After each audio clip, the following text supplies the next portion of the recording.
Good morning students, स्वागत है आपका हमारे YouTube channel circus of science में। इससे पहले वीडियो में हमने सीखा कि केमिकल इक्वेशन क्या होती है और उससे रिलेटेड हमने कुछ एक्टिविटीज़ भी की थी, जैसे the burning of magnesium ribbon, और कुछ इंपॉर्टेंट क्वेश्चन भी करे थे उससे रिलेटेड। आज हम सीखेंगे कि केमिकल इक्वेशन को बैलेंस कैसे किया जाता है। उसका मैं आपको एक आसान सा तरीका बताऊँगा। आइए शुरू करते हैं कि केमिकल इक्वेशन को कैसे बैलेंस किया जाता है। जैसे मैं कोई भी एक केमिकल इक्वेशन लेता हूँ, जैसे मैंने लिया हाइड्रोजन को, जब मैं नाइट्रोजन गैस के साथ रिएक्ट कराता हूँ तो वो हमें देता है NH3 यानी कि अमोनिया। अब इसको बैलेंस कैसे किया जाता है? बैलेंस का मतलब क्या है? यहाँ पे बैलेंस का मतलब ये है कि जो नंबर ऑफ एटम्स होते हैं एलिमेंट के reactant side and product side, they must be equal, वे दोनों सेम होने चाहिए। जैसे यहाँ पे मैं बोलता हूँ कि हाइड्रोजन के नंबर ऑफ एटम्स, ये जो 2 है नंबर ऑफ एटम्स रिप्रेजेंट करता है। यहाँ पे 2 है लेकिन यहाँ पे कितने हैं? 3। ये अनबैलेंस्ड है। इसी को हमें सीखना है कि इसको बैलेंस कैसे करना है। तो आइए इसको बैलेंस करना सीखते हैं। बैलेंस करने के लिए सबसे पहले हम अपनी मेटल को टारगेट करेंगे। सबसे पहले हम मेटल लेंगे, उसको बैलेंस करेंगे, फिर नॉन मेटल को, फिर गैसेस को। ये एक लॉजिक होता है, एक तरीका होता है।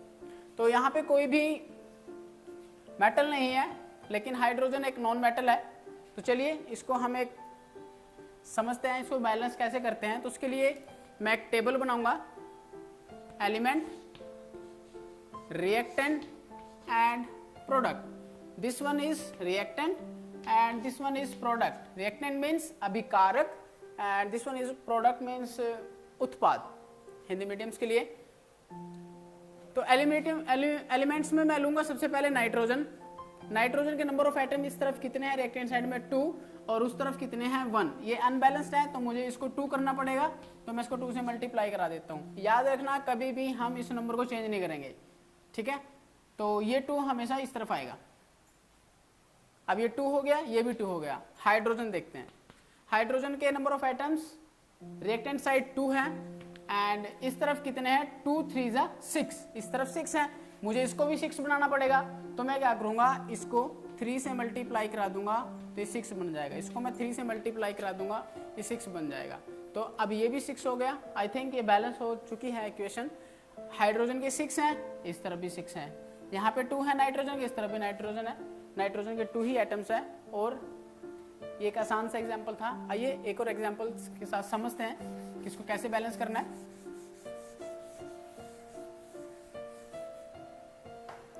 जैसे मैं एक एग्जांपल और लेता हूं।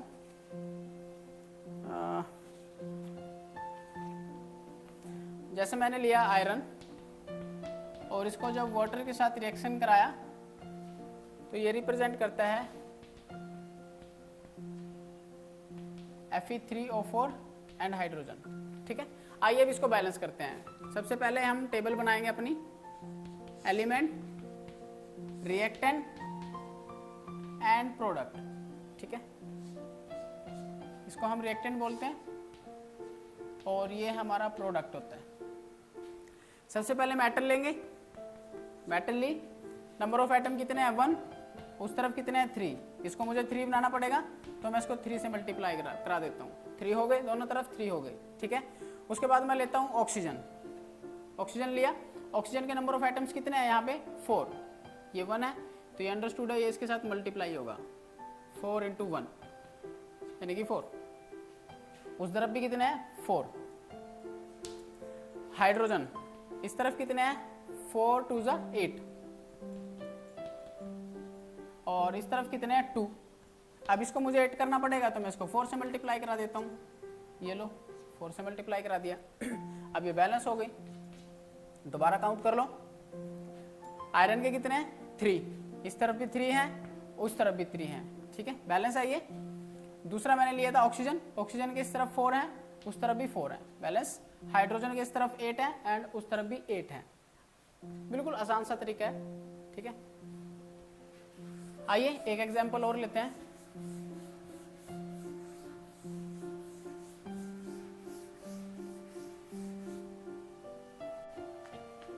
आइए नेक्स्ट एग्जांपल के साथ समझते हैं कि केमिकल इक्वेशन और अच्छे समझ में आएगा कि उसको बैलेंस कैसे किया जाता है। जैसे मैं एग्जांपल लेता हूँ, बैरियम हाइड्रोक्साइड, हाइड्रोब्रोमीन को जब रिएक्ट कराते हैं तो हमें देता है BaBr2 प्लस वाटर। आइए अब इसको बैलेंस करते हैं। ये हमारा रिएक्टेंट साइड होता है and this one is product side, ठीक है। वही एक टेबल बनाएंगे सबसे पहले, एलिमेंट, रिएक्टेंट एंड प्रोडक्ट। सबसे पहले मैं लेता हूं, ये हमारी इक्वेशन है, हमें टारगेट करना है सबसे पहले मेटल को, फिर नॉन मेटल को, फिर हाइड्रोजन को एंड दिस वन, ऐसे हम सो ऑन करेंगे। तो सबसे पहले मैं लेता हूं barium. Number of atom barium के रिएक्टेंट साइड 1 है और प्रोडक्ट साइड भी 1 है, ठीक है। उसके बाद मैं लेता हूं ब्रोमीन। रिएक्टेंट साइड में नंबर ऑफ एटम्स 2 है, इस तरफ भी 2 है। उसके बाद मैं लेता हूं ऑक्सीजन। एक चीज याद रखना, जब कभी भी ऑक्सीजन और हाइड्रोजन एक साथ आए तो फर्स्ट प्रेफरेंस आप ऑक्सीजन को देना। यदि इससे बैलेंस नहीं होना देन यू हैव टू, आप हाइड्रोजन पे जा सकते हो, ठीक है। तो मैं ऑक्सीजन को ले रहा हूं, यहाँ पे ऑक्सीजन के नंबर ऑफ एटम्स 2 है। जैसे मैं OH लिखता हूं, ऐसे इसका मतलब ये होता है कि ये 2 इसके साथ भी मल्टीप्लाई में है और इसके साथ भी मल्टीप्लाई में है, ठीक है। यदि इसको ऐसे लिखा होता तो इसका मतलब ये था कि ये 2 सिर्फ H के साथ में मल्टीप्लाई है और किसी के साथ मल्टीप्लाई नहीं है, ठीक है। अभी ऐसे लिखा है। तो यहाँ पे नंबर ऑफ एटम्स कितने ऑक्सीजन के 2, लेकिन इस तरफ कितने हैं 1, तो इसको मैं 2 से मल्टीप्लाई करा देता हूँ तो ये 2 हो जाएगा एंड ये लीजिए इसको 2 से मल्टीप्लाई कराया और ये 2 हो गया। जब भी हम कोई भी नंबर चेंज करेंगे तो हम शुरू से अपनी इक्वेशन को एक बार से फिर चेक करेंगे कि नंबर ऑफ एटम्स इक्वल हो रहे हैं या नहीं हो रहे हैं। जैसे सबसे पहले मैंने लिया था Ba और यहाँ पे देखते हैं नंबर ऑफ एटम यहाँ पे कितने थे 1 और इस तरफ भी 1 1 1। उसके बाद मैंने लिया था ब्रोमीन। ब्रोमीन में नंबर ऑफ एटम यहाँ पे 2 थे, यहाँ पे क्योंकि 1 था तो ये इसके साथ मल्टीप्लाई हो जाएगा 2 और इस तरफ भी 2, balance. And oxygen number of atoms 2 and this side 2, यानी कि ये बैलेंस हो रहा है। And the last one is hydrogen. अब हम हाइड्रोजन को लेते हैं। हाइड्रोजन के नंबर ऑफ एटम्स यहाँ पे 2 + 2 यानी कि 4 और इस तरफ भी 2 × 2 यानी कि 4 और ये हमारी इक्वेशन बैलेंस हो चुकी है, ठीक है। आई होप आपको ये समझ में आ रहा होगा। अब हम इससे नेक्स्ट में समझेंगे। ये तो बिल्कुल आसान सा तरीका था। एग्जाम में जो क्वेश्चन आते हैं वो आते हैं स्टेटमेंट की फॉर्म में। आपको केमिकल का नाम दिया जाएगा, आपको उसका फॉर्मूला बनाना आना चाहिए। तो अभी हम वही बनाना सीखेंगे। आइए सीखते हैं।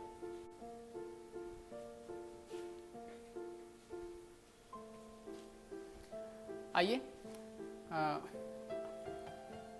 नेक्स्ट सीखते हैं कि एग्जाम में किस तरह के क्वेश्चंस आते हैं। एग्जाम में बेसिकली स्टेटमेंट की फॉर्म में क्वेश्चन आते हैं, तो उसके लिए आपको केमिकल का जो नेम होता है उसका फॉर्मूला लिखना आना चाहिए। तो उससे पहले मैं आपको एक छोटी सी चीज़ सिखाऊंगा यहाँ पे अभी कि फार्मूलाज हम कैसे बनाते हैं। तो उसके लिए मैंने एक टेबल बनाई है, कैटायन और एनायन। कैटायन का मतलब होता है कि उसके ऊपर पॉजिटिव चार्ज होगा और एनायंस का मतलब होता है कि उसके ऊपर नेगेटिव चार्ज होगा। तो इसी की हेल्प से हम अपना केमिकल फार्मूला डिज़ाइन करेंगे। तो जैसे कि मैंने यहाँ पे लिखा है हाइड्रोजन। हाइड्रोजन एक नॉन मेटल है। हाइड्रोजन के ऊपर पॉजिटिव आयंस होता है। ऐसी प्रकार लिथियम, सोडियम, पोटासियम, सिल्वर, ये मैंने मेन से लिखे हैं क्योंकि इन्हीं से रिलेटेड एग्जाम में क्वेश्चन आता रहता है, ठीक है। आप इनको याद कर सकते हो डायरेक्टली। और इसी प्रकार एनायन, जैसे ये सल्फर है, सल्फर को हम लिखते हैं S2 नेगेटिव। इसके भी आगे 3 फॉर्म्स होते हैं, सल्फाइड, सल्फेट एंड सल्फाइड। यदि सल्फाइड लिखा है SULPHIDE, सल्फाइड, सल्फाइड का मतलब इसके ऊपर 2 नेगेटिव चार्ज होगा।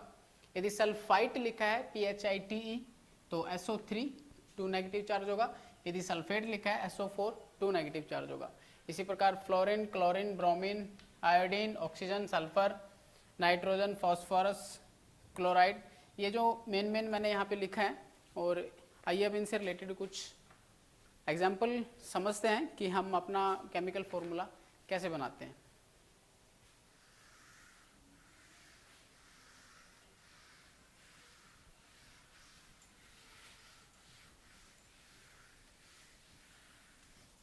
जैसे मैं लिखता हूं फेरस सल्फेट,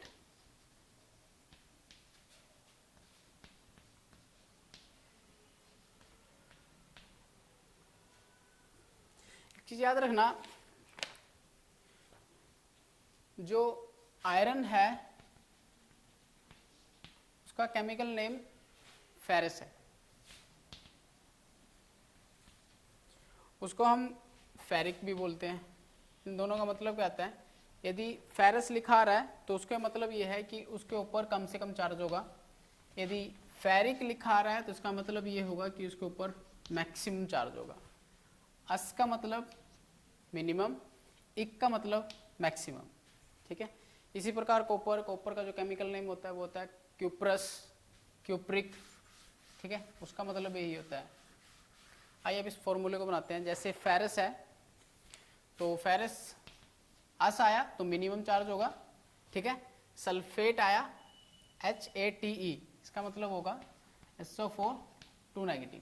अब इसको कैसे बनाएंगे, ऐसे एक्सचेंज हो जाते हैं इनके आयंस, ठीक है। अब ये भी 2 पॉजिटिव है 2 नेगेटिव, तो इनको लिखने की कोई जरूरत नहीं है, हम इसको ऐसे लिख सकते हैं FeSO4 फेरस सल्फेट, ठीक है। एक और लेते हैं,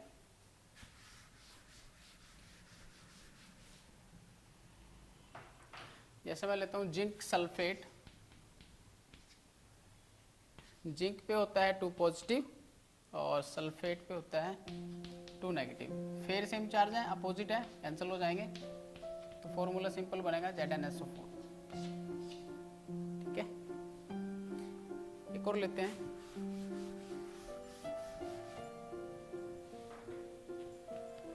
कैल्शियम कार्बोनेट,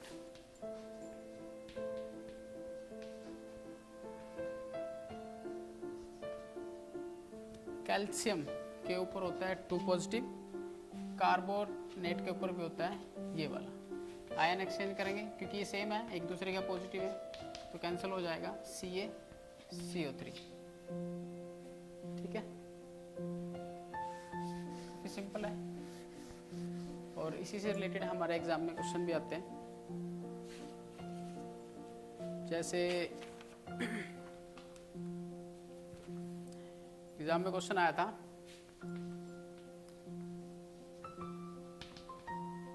बैरियम क्लोराइड को जब रिएक्ट कराया जाता है एल्यूमिनियम सल्फेट के साथ,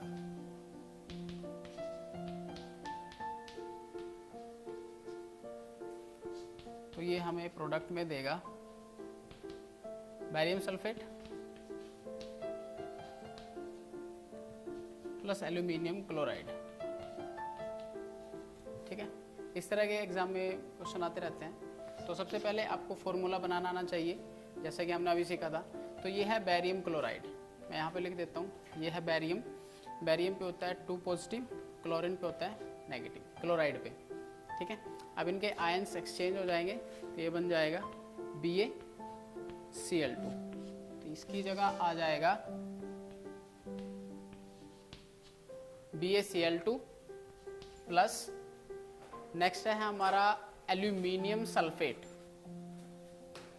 ये वाला, यानी कि एल्यूमिनियम के ऊपर होता है चार्ज 3 पॉजिटिव और सल्फेट पे होता है 2 नेगेटिव, ऐसे। तो आयन एक्सचेंज यदि सेम होते अपोजिट होते तो कैंसिल हो जाते, ठीक है।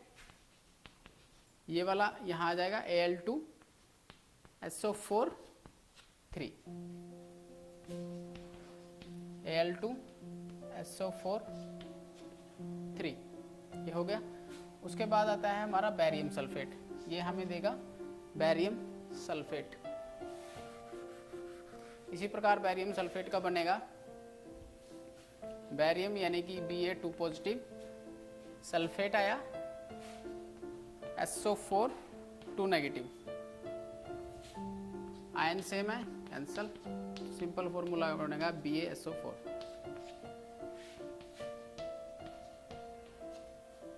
प्लस एल्यूमिनियम क्लोराइड का भी ऐसे बन जाएगा AlCl3, ठीक है। अब ये फॉर्मूला बन गया, अब इसको बैलेंस करना है, ठीक है।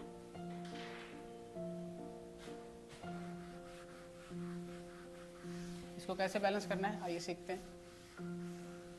बैलेंस करने का वही तरीका जो अभी हमने कुछ देर पहले सीखा था। इसको ऊपर लिख लेते हैं, बैरियम क्लोराइड एल्यूमिनियम सल्फेट। इसको बैलेंस करेंगे, प्रोडक्ट में देगा प्लस AlCl3। अब इसको बैलेंस करते हैं। तो बैलेंस करने के लिए वही number of atoms, reactant side and product side must be equal. तो ये हमारा रिएक्टेंट है, ये प्रोडक्ट है, ठीक है। Element, reactant and product, barium 1, इस तरफ भी 1। उसके बाद मैं लेता हूँ Cl, यहाँ पे 2 है, यहाँ पे 3 है, 2 3, इसको बैलेंस कर दो 3 के साथ और इसको 2 के साथ, 6 2 3। अब फिर से काउंट करते हैं बैरियम कितने हो गए, इस तरफ 3, उस तरफ 1 है तो इसको भी 3 से मल्टीप्लाई करा दो, 3, ठीक है। तो ये बैलेंस हो गया। अब उसके बाद लेते हैं एल्यूमिनियम, यहाँ पे 2 है, इस तरफ भी 2 है, बैलेंस। उसके बाद लेते हैं सल्फेट, सल्फेट यहाँ पे 3 है क्योंकि ये 3 इसके साथ मल्टीप्लाई होगा, और इस तरफ भी 3 है क्योंकि एक 1 है और ये 3 है, बैलेंस। ऑक्सीजन इस तरफ कितने, इसके साथ मल्टीप्लाई होगा, 3 4 जा 12, एंड यहाँ पे भी ये 3 है और ये 4 है, 3 4 जा 12। तो ये हमारी इक्वेशन बैलेंस होगी। इसी प्रकार की हमारे बहुत स्टेटमेंट्स हैं, हमारी बुक में भी दी गई है, एनसीईआरटी की बुक में। ये भी एक एनसीईआरटी का ही एग्जाम्पल था। आई होप आपको ये मेथड समझ में आया होगा, ठीक है।